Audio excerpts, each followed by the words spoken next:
Welcome to the Becoming You Show, where limits get torched and possibility takes the mic.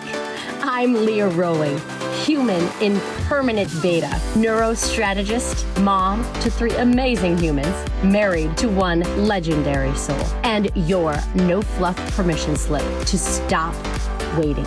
Every week, we rewire brain patterns, smash hand-me-down mindsets, and dive into the daring, identity-shifting conversations most people dodge. Ready to turn potential into proof? Grab your pen. Your next chapter starts now.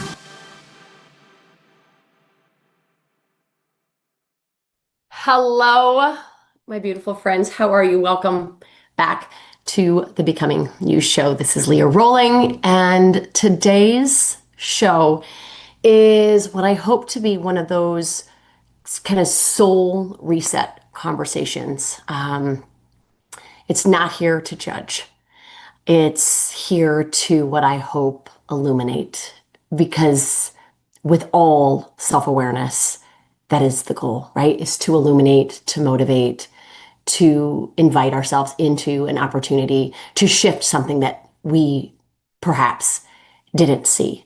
I know you're doing the work, right? I know you're here. I know that, again, you could be doing anything right now, but you're spending some time to listen to this conversation, to invite yourself into a deeper relationship with yourself, with your future, with your past. And so I honor you. I honor you for doing that work, because I know the impact that this type of personal development has on your life and the ripple effect that then it has on this life that you get to lead. So I appreciate you. But here's the question that I wanted to bring forward today on the podcast. And it is here again to reveal, not to judge. And that is, are you actually healing, or could it be possible that you are hiding? So before we go any further, I do want to pause and do something that I believe matters more than ever, which is defining these terms. Because so much of these psychological and physiological and sociological terms are just kind of thrown out there, and we're just kind of left not knowing how we're defining them in these conversations. And so I wanted to be really clear about how I'm defining them, because I know how delicate this conversation can be. So when I say healing, I'm not talking about some linear checkbox process of fixing what's wrong with you. I'm not talking about labeling you as broken or implying by any stretch that you need to, quote unquote, be better before you can be who you already are, right? Healing, in the way that I define it, in the way that I use it, is the process of returning to self, returning to wholeness, by reclaiming the parts of you that you abandoned to survive. That, when I talk about healing, that is the path. That is the journey. The journey is one of coming home into the wholeness of who it is that you are, who it is that you have always been, right? And to remember that and to decide moving forward, right? It's this conscious integration of pain and shame and fear and judgment and longing, right? Not so that you can erase them or check a box saying that you think that you've conquered it, right? But so that you can stop letting them drive, letting them decide, letting them predict what is possible, right? It's sacred. It's courageous. But in it can also be a trap.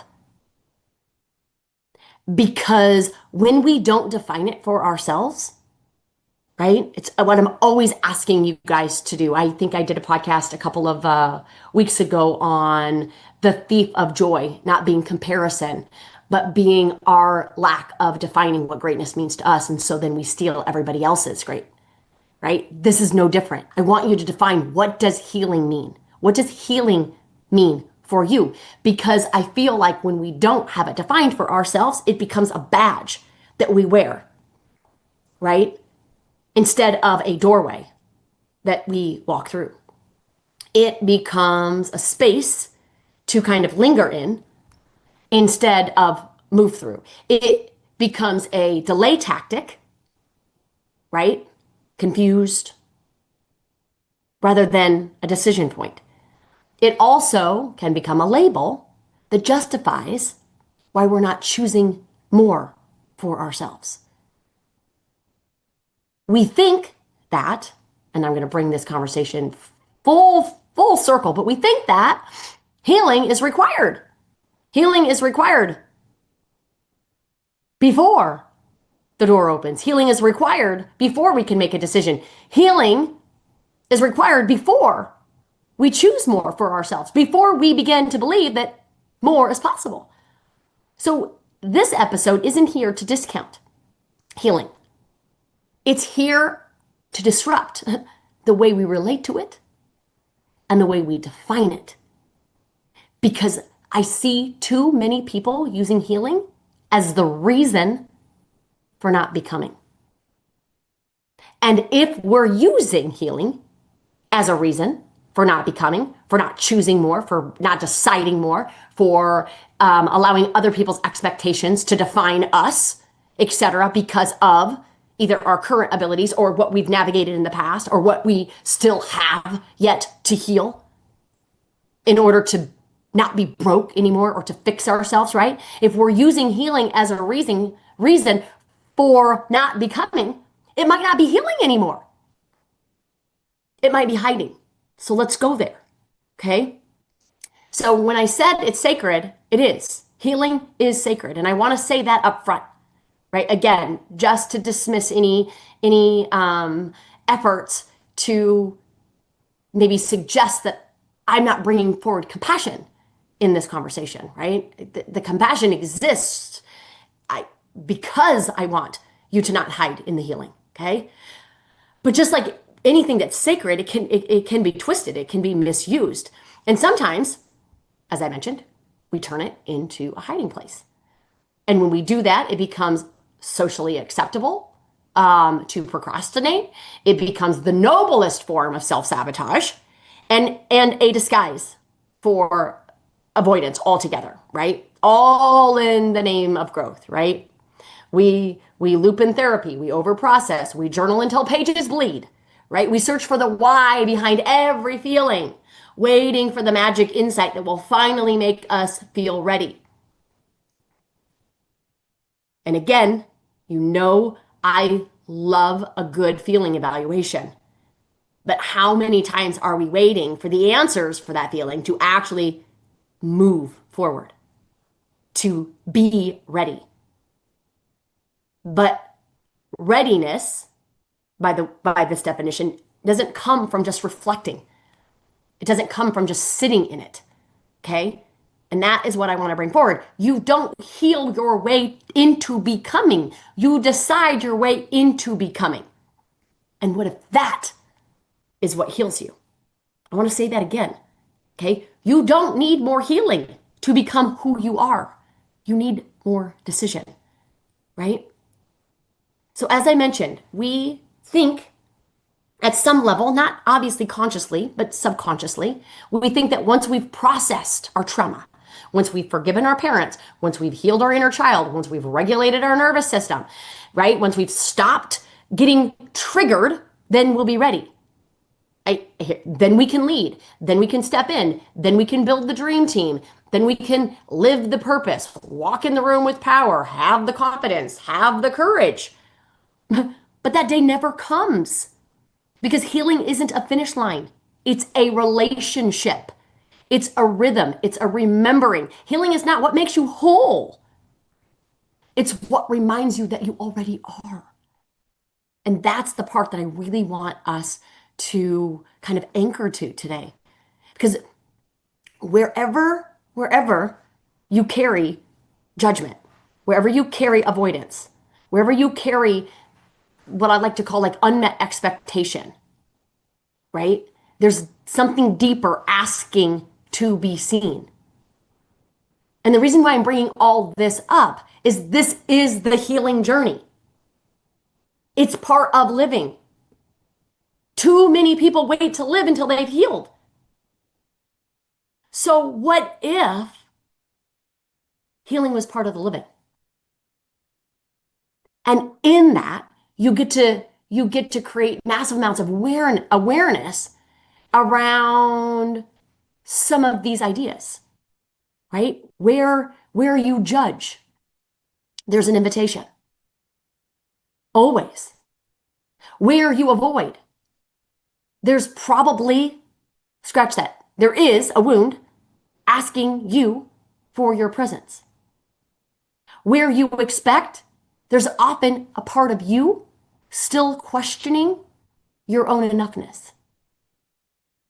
Where you feel loneliness, where you feel shame, where you feel anxiety, where you feel fear, where you feel guilt, these aren't signs, friends, that you're broken.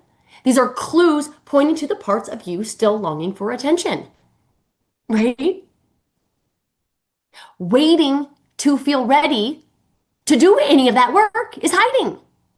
I had a client that said this to me once, like she's like, I just need to fix this part of me first. If this was better, if this relationship with fill in the blank, I think it was her mother. If that was better, then I would be ready. If I had better communication skills, then I would be ready to lead. I'd be ready to launch the thing. I'd be ready to say yes to the relationship. I'd be ready to believe that I'm enough.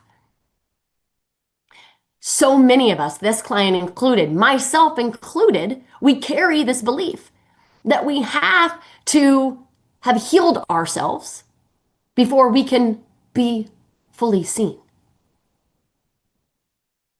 And it goes back to the question that I posed earlier today. What if healing isn't what makes you ready? What if deciding is? And then we take the step, not because we've figured it all out, but because we finally trusted ourselves and trusted the version of ourselves that could handle it. What if that part already exists? Because it does. I'm telling you, it does. And if that is true, then the healing comes from the decision to navigate life and heal through it, not heal to be ready for it. Okay? Even in the moments where you feel deeply right about what you believe to be true, or where you make others be wrong in your rightness, right?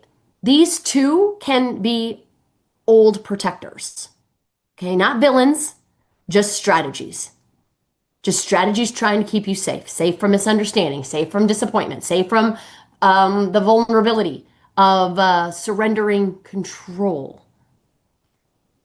But we rarely look at what else could be true. Okay? What else could be possible in this whole conversation? Because we think that there's something wrong. And what if that's all part of the journey? What if every thought and every feeling was just an invitation to heal along the way? As I mentioned, every judgment, every place that we have an expectation, every place that we want to avoid instead of show up, those are all life's gifts. That's like if there was a university of life, that we would have a degree in healing. That's what I want to bring forward here. That's what I want to bring forward here. And because some of us don't see it that way, a lot of us don't see it that way, we think that there's something wrong. And so rather than lean in, we hide.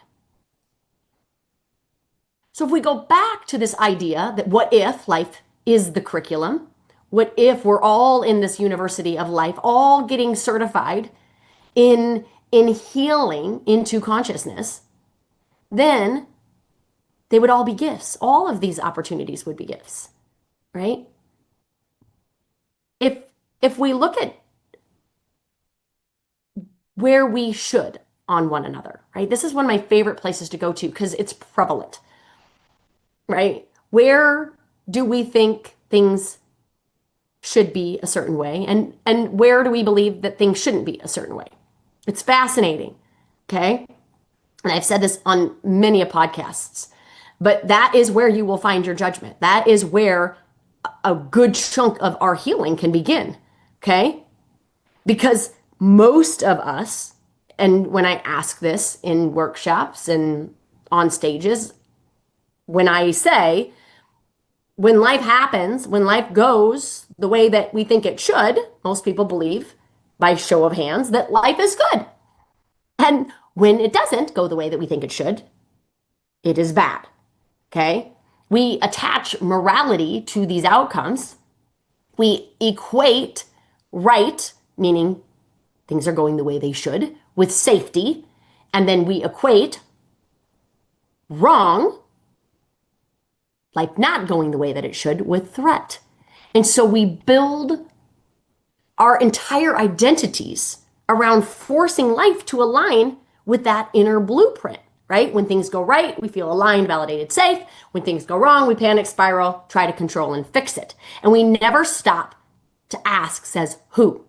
We don't question the logic. We just double down on trying to make life look more like it should. Okay? And what if life doesn't unfold the way it should or it shouldn't? What if life unfolds the way that it does? Because it does. And your growth, right? The healing in it, your real becoming in it is revealed not in how you control it, not in how you try to fix it, but how you meet it. Right? Resisting doesn't make you safer. It just makes you smaller. And it robs you of the opportunity to grow, to lead, to expand, to evolve beyond the illusion that certainty equals safety. So why am I saying all of this? What does any of this have to do with healing versus hiding? It has everything to do. Because we hide in our shoulds, in our attempt to feel safe.